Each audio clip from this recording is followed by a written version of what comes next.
Hey, we're in southern Indiana today. We're helping an organization called MYPath. We're in Spencer, Indiana, just outside of Spencer, Indiana, and this they're calling the new meadow. I'm not sure it's exactly the master plan, but all I know is I'm supposed to destroy some trees here with Johnny 2. We've got KT, the LX3310, with the Grapple, stump grinder, and Kurt White, whom you've seen on this channel before. He's got his B2650 with the rear mower. We're gonna tear up a lot of stuff. Let's get started.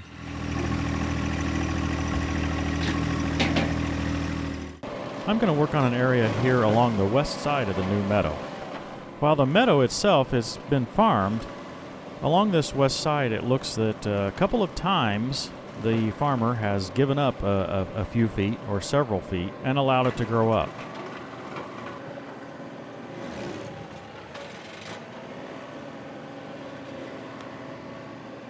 Oops, I wasn't supposed to take that one down. I didn't realize until a little later that those with red tape around them were keepers. Sorry to you folks at MYPath who had those all flagged for me to leave. Oh well.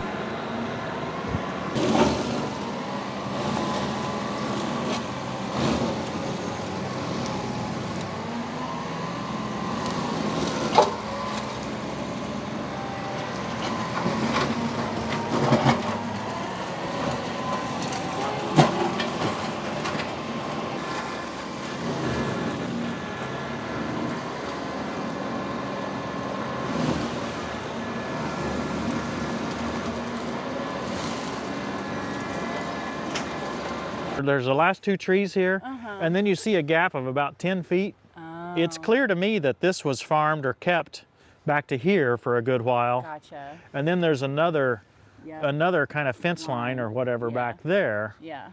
And it, you know, my logic says we should get all of this back to that fence line, but I'm not trying to overdo my bounds here. Right. That's what we're going for, is to kind of get it back to where it used to be. Meanwhile, some of the rest of the team had cut down some trees out here in front. And Kurt is using our LX3310 to grind those stumps. Stump grinder is an amazing attachment. While it's not as powerful as the professional self-propelled stump grinders, it's a lot cheaper. You can get it at shopgreendealer.com/TTWT and use code TTWT for a 5% discount. The net is about $2,500 with free shipping. Timber! Yeah, those willows are pretty tall, aren't they?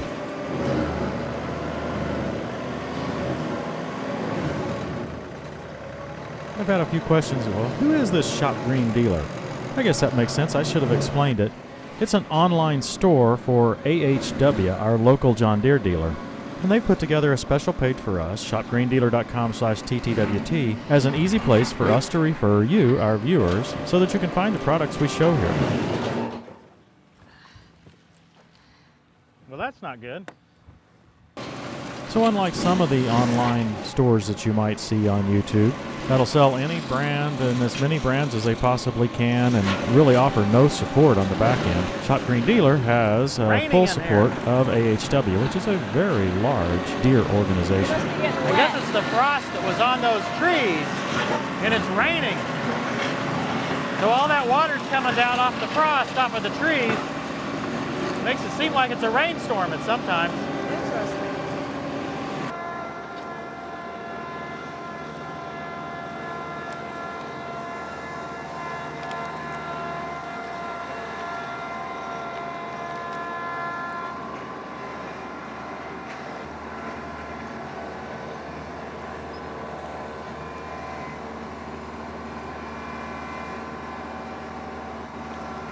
That's a good load.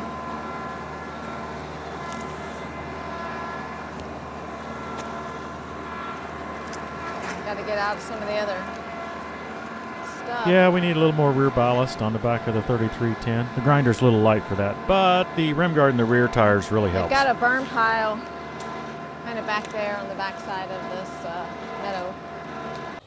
You look right at home on this 3310. Oh my gosh, I love it. It has a little bit more power than mine, so it seems to run just a little bit smoother. I'm getting used to the third function, so the front end loader's not quite as fluid as what I'm used to, but yeah, Yeah, this is great with the Grapple. Oh my gosh. Yeah, you need one of those precision grapples. I've ordered one. News! Yeah, yeah. Wow. But I mean, lead times are crazy. They really are. They really are. It's not just with these, it's with everything. I Yeah. mean, you know how it is. It's with everything. So what I decided to do was, I mean, this mulcher could mulch all that. It would take But longer. It takes a lot of time, and we've got a lot of area to cover. And I thought if I could just get these down and get the stumps down to the ground, and since we've got 2 or 3 grapples here, it made sense to me. You wanted to have a burn pile anyway, right? So Yeah, we're gonna have a big bonfire in December, So I think this makes sense as to be the most efficient way for us to handle this. makes sense. I really like this brush mulcher, with one exception. It throws everything under the tractor and throws it hard. So I'm a little concerned about that. This particular one doesn't have any chains in the front, right? And the bigger model has chains in front, and it doesn't seem to throw things quite as hard. So I need to figure out how to get some chains under there. But the underbelly of the tractor, doesn't matter what brand it is, the underbelly of the tractor is the weakest spot, right? Yeah, I mean, you've got lines and cables and you know, and that's a difference. A skid steer is built really tough on the underbody, yeah. right? But a tractor's not. And so I'm a little concerned about that, but I'm really impressed with how much we're getting done. Yeah, fast. we've made a lot of progress. Have you ever had any damage on the underbelly from the mulcher? I don't believe from the mulcher. I did damage the underbelly one time when I was just using the grapple. There was a hose under there that I damaged. Okay. On that tractor right there. The fix wasn't that expensive. It was a couple of bucks, but I mean, it was, you know, like any fix, you're always nervous. But no, I haven't had any real damage. But I just nervous that it's gonna shoot something up there as a projectile right into a soft spot. Yep. But I love the amount of work you can get done with such a small tractor and a relatively inexpensive attachment. Don't get me wrong, it's at $11,000 or something. I'm not, when I say relatively inexpensive, I'm comparing to a similar machine On a skid steer loader. On a compact track loader with a, you know, with probably a $20,000 attachment on a, you know, $70,000 track loader. So that's when I'm saying relatively inexpensive, I feel like we can accomplish, you know, maybe not almost as much, but a good bit of the same function. It's definitely a powerful implement. And it's a lot less money overall. But it's not the optimal implement. You know, the track loader with a mulching head of some sort on it is probably more optimal. Your neck tired? Yeah, my neck is a little tired. I wish I could rotate that seat around and go forwards. I like doing this better than that, but that was pretty cool. Oh, the stump grinder. Oh my gosh, that thing's awesome. Yeah? It does a great job. First time you used it too, probably, Absolutely, right? First time. She gave me a few pointers and got started, ground a few mulberry stumps. Got a few bigger stumps over there I'm looking forward to grinding, but I want to get this area cleaned up first. Yeah, I appreciate that. I think that this is really cleaning up nice. Christy will get some more video of that when you get your next load, but I mean, you're running that rake, you're opening it all the way up and then running that rake about this far down into the ground, and that works well. It does a great job. Now, built up a great big pile that first time. And then I had a bunch of things hanging off that I knew would fall off. So yeah.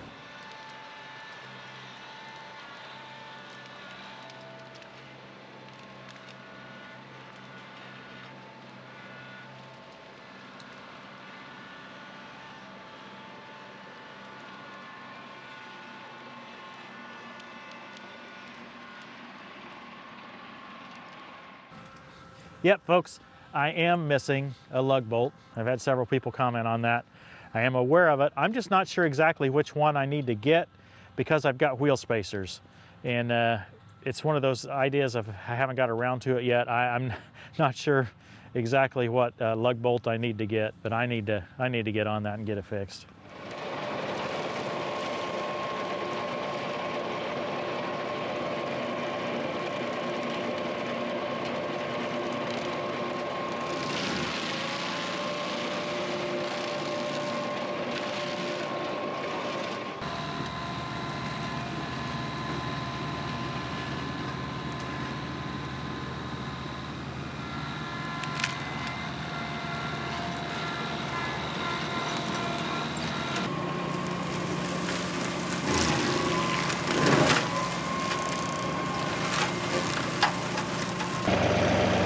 think I'll be making a trip to Little Richards this week. To get one of those. These are incredible.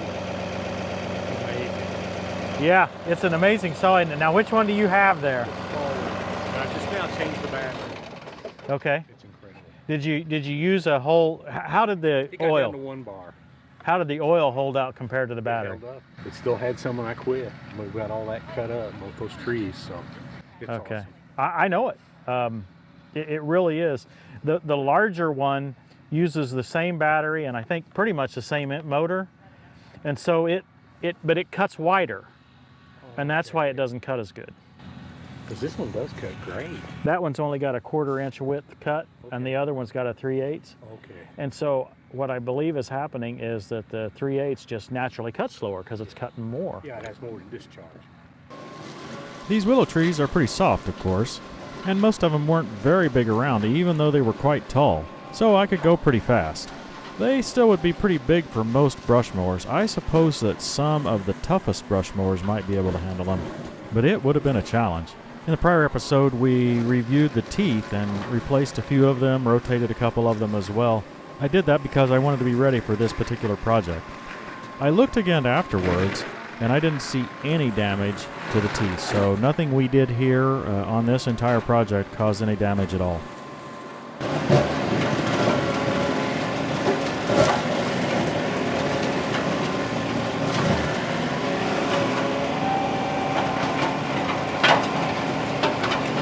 This is Kurt's BX2650. I believe that's his dad on it. The story of the brush mower is pretty interesting.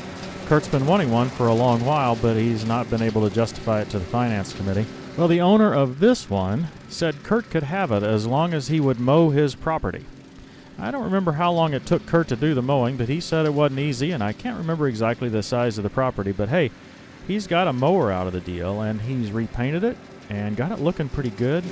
Latest I heard, he's ordered some stickers for it and going to make it look just like new. Some of these, you might say, normal type attachments that have been around for years and years, you can find on the used market. And you can find them at cost-effective prices. You just have to be patient and willing to search.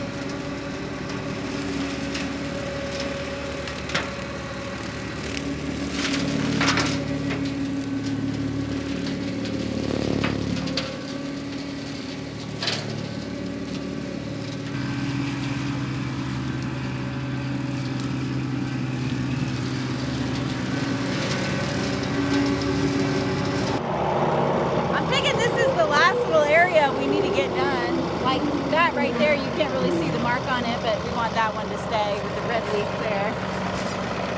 Okay. That one. And then Sounds I'm good. not really worried about this through here. There's some walnuts mixed in with the box elders that we can easily cut. But if you just want to like get this. Yeah, that's a pretty nice walnut there. Yeah, I know. Thank you for noticing it. Well, the ribbon, I guess, had come off. I didn't see that. I thought, You're wow, very agile with the tractor. Did you see me separate those two? There was two grown together. You ought to see a stump there, and I separated. I saw you going right around the one. I was like, oh, he's got it. But yeah, just this little section back here, and that would be really great. Well, it's almost 2, so. Oh, is it? Yeah. Is that our ending time? No, not really. I mean, I had other stuff I was going to do today. Yeah. You guys get to leave whenever you want. But yeah, this was definitely the main area. Yeah. Knocked it out. It was awesome. Man, it's a pretty big area that we've cleared, actually. Yeah. Well, we'll finish it up, and then, because there's a lot of stuff still to pick up. Hopefully Kurt's going to come back. I believe he's working up there with them now, so. We'll get the rest of this down, and then we'll start grappling here to rake this up as well. I just, past 4 hours, like, flew by. For me, they definitely did, because I get to play on my tractor. But my neck is getting a little tired.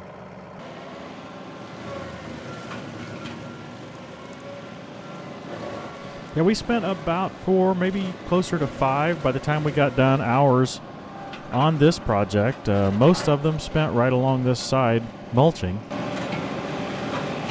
Getting about done with the mulching. Still got some more, grapple raking to do to get some of this brush out of here. I really like the approach of not mulching it as much since they're going to have a fire anyway.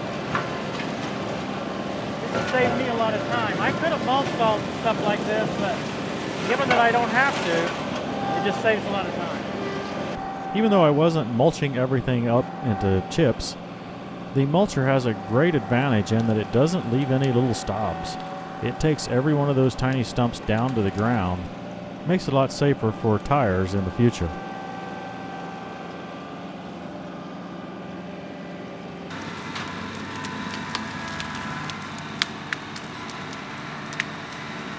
I'm gathering some of the brush and stacking it here, and then Kurt is moving it over to the brush pile.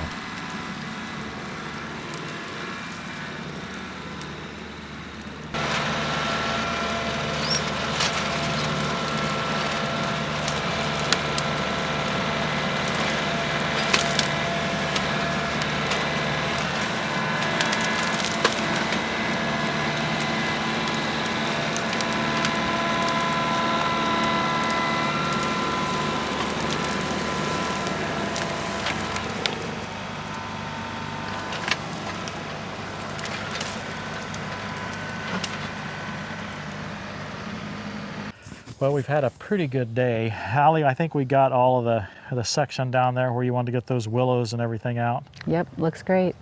I would say that was close to an acre. Yeah, maybe a little more. It was. I think you went a little bit deeper than I'd anticipated, but it looks great.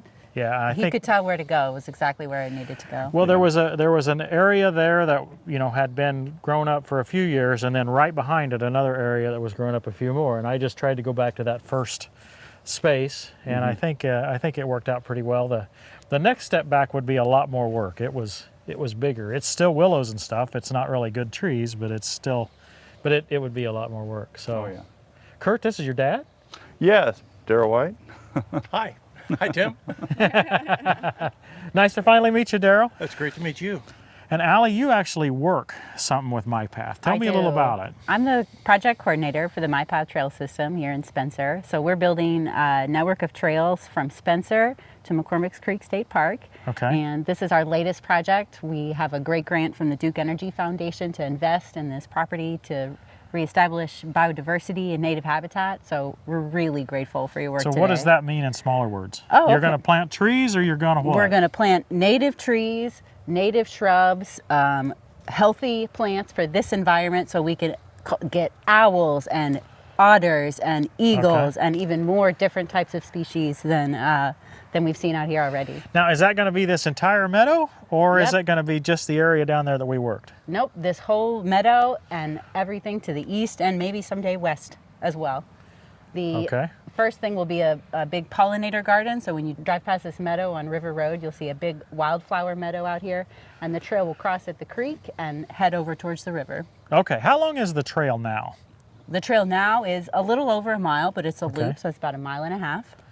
Okay, sounds good. So, sounds like there might be some more work for us to do here. Yeah. You know, we've been trying to get you out here for about 1.5 years. Don't say that. Well, Come it's on. great to finally get this thing. Come out. on. No. The world kind of fell apart 1.5 years ago, so. Yeah. Well, it's fun to do this, and Oh, yeah. you know how the times sometimes it just doesn't work out, and other times it doesn't. Today, beautiful day. Perfect day. Folks, I hope you guys have enjoyed this. This is a pretty neat project. I'm glad you invited us out, Kurt. Thanks for watching, everybody. We'll see you next time on Tractor Time with Tim. Show me your ways, Lord. Teach me your paths. Guide me in your truth and teach me. For you are God, my Savior, and my hope is in you all day long. It's odd when they've actually been, pre-instructed. Typically, it's like those who know do and those who don't. Look Don't. like fools. Yeah. Stop!